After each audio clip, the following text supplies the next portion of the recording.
Mon enfant de 10 ans pense, parle et agit comme un adulte choquant. Imagine ton enfant de seulement 10 ans, un âge où l'on devrait courir, rire aux éclats, s'émerveiller d'un papillon ou se chamailler pour un jouet. Et pourtant, un soir, au détour d'une conversation, il te dit « Maman, pourquoi les adultes font semblant d'être heureux alors qu'ils ne le sont pas vraiment ?» Tu restes figé, parce qu'à cet instant, tu n'entends plus la voix d'un enfant, mais celle d'une conscience éveillée. Tu vois dans ses yeux une maturité qui te bouleverse et c'est là que naît le choc. Parce que ton enfant pense, parle et agit comme un adulte.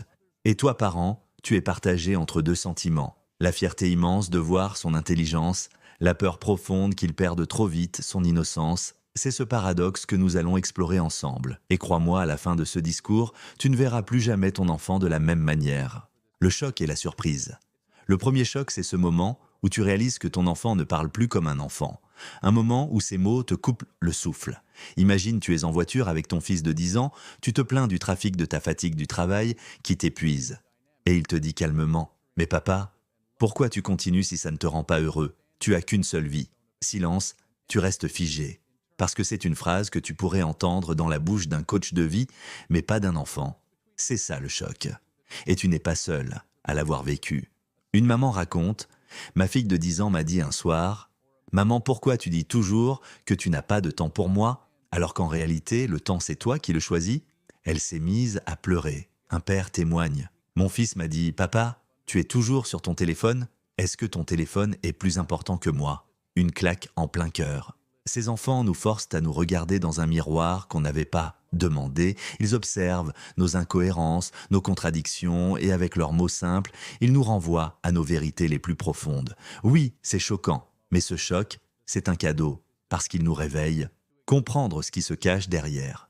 Tu te demandes sûrement, mais pourquoi à seulement 10 ans, mon enfant parle-t-il comme ça? Ce n'est pas un hasard. L'environnement. Les enfants d'aujourd'hui grandissent dans un monde ultra connecté. Ils entendent les conversations, voient les infos, captent les émotions des adultes.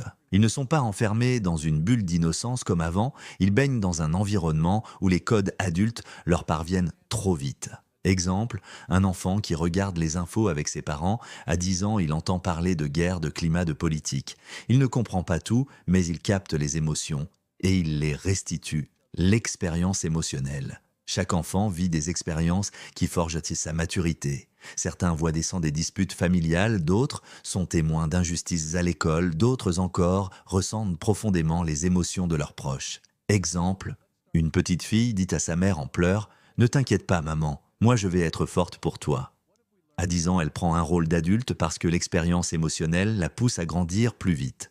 La sensibilité innée. Certains enfants ont une hypersensibilité naturelle. Ils sentent les choses, ils lisent d'entre les lignes, ils captent ce que les adultes cachent. Exemple, un garçon dit à son père « Tu souris, mais je sais que tu es triste ». Comment peut-il le savoir? Parce qu'il ressent. Les stratégies pour canaliser cette maturité, avoir un enfant qui agit comme un adulte, c'est à la fois une bénédiction et un défi. Si tu ignores sa maturité, il se ferme. Si tu le charges trop tôt de responsabilité, il s'épuise. Le secret, l'équilibre, créer des espaces d'expression. Ne minimise pas ses paroles. Exemple, mets en place un cercle de paroles une fois par semaine où chacun dans la famille partage une pensée ou une émotion.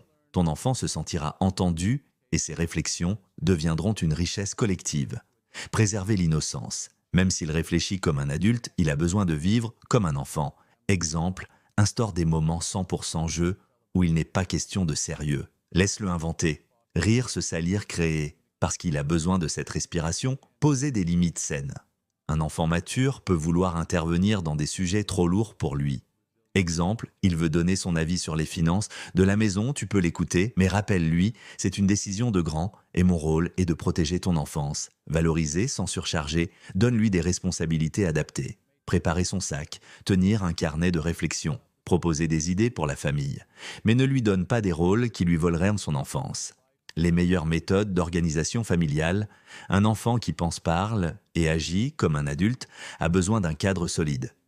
Pas d'une prison, mais d'un espace clair et sécurisant où sa maturité peut s'exprimer sans écraser son enfance. Les rituels du quotidien. Les rituels sont des ancres émotionnelles, ils rassurent, ils structurent et ils créent un équilibre entre sérieux et légèreté.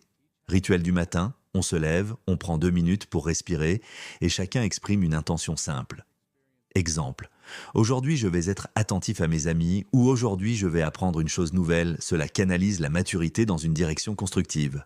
Rituel du soir, avant de dormir, chacun partage une gratitude. Exemple, je suis reconnaissant d'avoir ri avec toi aujourd'hui. Cela ramène ton enfant dans le monde de la douceur et de l'émotion simple. Donner des responsabilités adaptées, un enfant mature a besoin de se sentir utile, mais pas surchargé.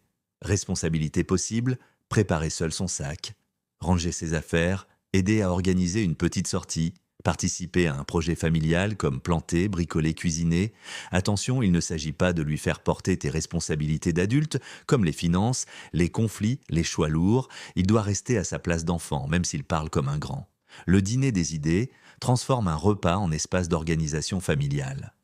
Chacun partage son meilleur moment du jour, chacun propose une idée pour améliorer la vie de famille. On choisit ensemble une petite action simple à réaliser dans la semaine.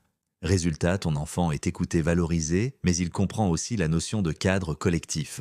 Les sources d'inspiration. Il est essentiel de se rappeler que ton enfant n'est pas seul. Beaucoup d'enfants à travers le monde et l'histoire ont montré une maturité impressionnante très tôt.